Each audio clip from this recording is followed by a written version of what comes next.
पर खुदा, कभी कभी रोना सेहत के लिए अच्छा होता है, लेकिन रोने से कोई मसला हल नहीं होता। वो जा रही है हमेशा के लिए ऑस्ट्रेलिया अपनी माँ के साथ। तो रोक लो उसे। सी, आपको पता है ना वो कितनी जिद्दी है वो। तो तुम भी जिद पर उतर आओ। अरे मैं क्या करूं अभी। मैं आप चाहते हैं मैं फिल्मी हीरो की तरह जाऊं एयरपोर्ट वहां जाके 4 डायलॉग बोलूंगा और सब रुक जाएगा मेरे लिए? ऐसा नहीं होता है, फिल्म में ही है। फिल्म तो हम है, चलती फिरती कहानियां। हमारी जिंदगी हमारी फिल्म है और हम सब अपनी अपनी फिल्म के हीरो हीरोइन। पर मैं हीरो नहीं हूं उनका। क्या हार गया हूं मैं?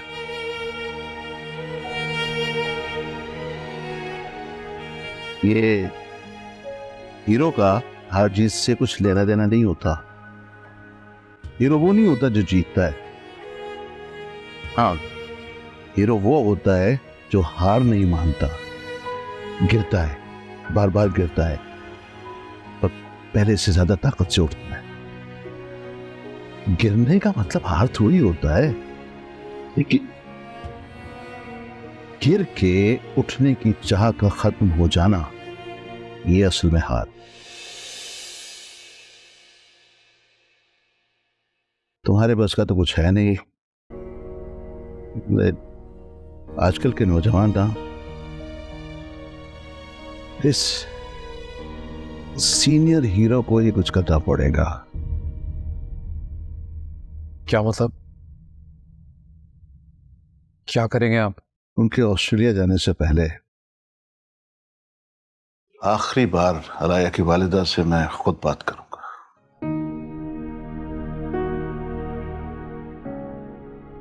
एक ख्वाब है जिंदगी ये, कोई शराब है जिंदगी ये, सालों पुरानी बात थी, लंबी ये गम की रात थी।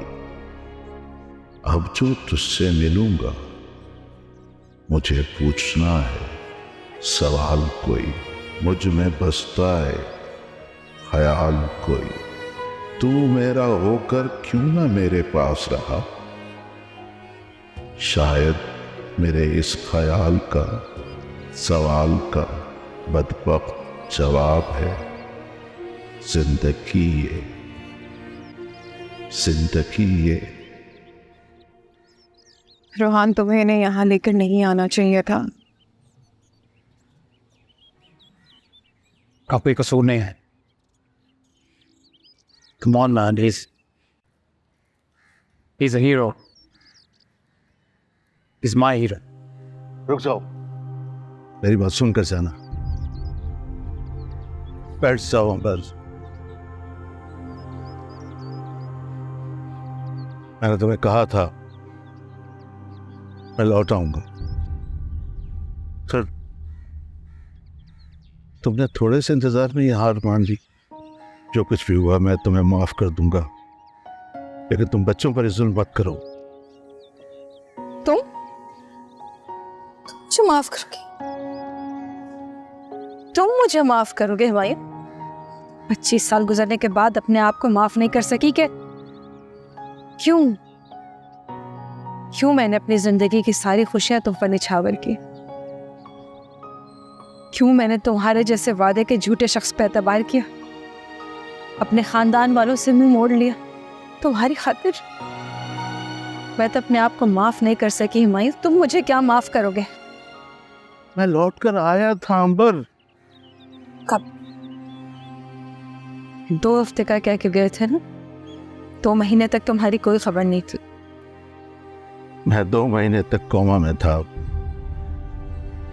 तुमने मुझे मौका ही नहीं दिया कि मैं तुम्हें सब कुछ बता पाता।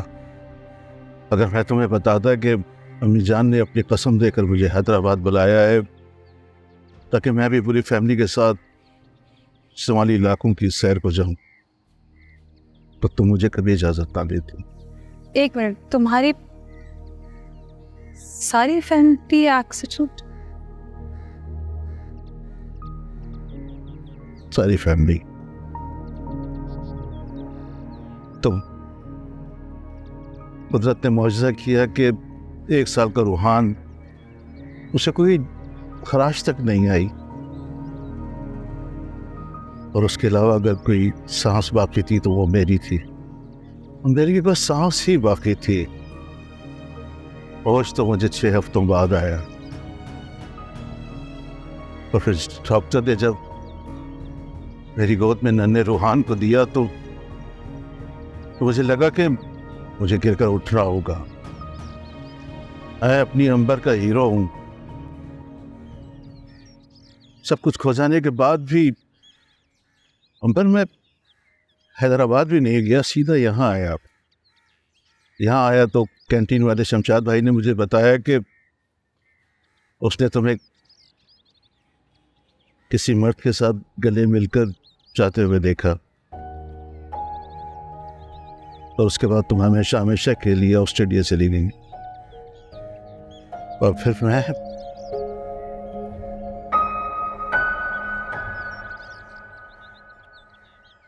एक बार फिर से सब कुछ खो बैठा। वो मेरे भैया थे माइन, मैंने उन्हें बुलाया था। जब महीनों तुम्हारी कोई खबर नहीं मिली तो तुम्हारे दफ्तर वालों से मालूम किया। उन्होंने कहा 2 महीने से तुम्हारा कुछ अता पता नहीं मालूम। हम तुम्हारे हैदराबाद वाले घर भी गए थे, कोई खबर नहीं थी तुम्हारी मायूं। और उस वक्त हमारा ऑस्ट्रेलिया चले जाना ही बेहतर था।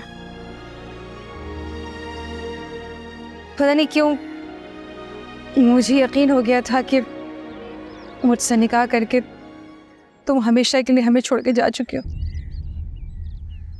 अमर, मुझे इस बात की खुशी है कि तुमने दूसरी शादी, अलाया बहुत अच्छी लड़की है, लेकिन मुझे बहुत अफसोस हुआ कि उसके वालिद का हार्ट अटैक आया। मेरी बात सुन, सच तो यह है कि तुम्हारे अलावा मेरी जिंदगी में कोई शख्स नहीं आया, तुम्हारे जाने के बाद भी नहीं। और मैंने दूसरी शादी नहीं की है माइन। अलाया के अब्बू का हार्ट अटैक उसके मामू की एक घड़ी हुई बनाई हुई एक कहानी है, क्योंकि वो जानते थे अलाया बड़ी होकर अपने बाप के बारे में ज़रूर पूछेंगे। एक मेरा भाई तो था हमारा हामी।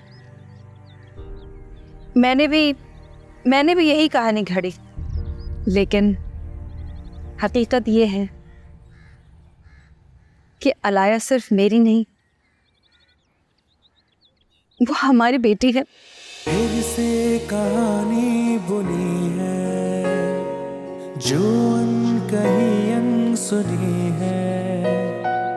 बोल कहानी अपनी जुबानी, हर चेहरा है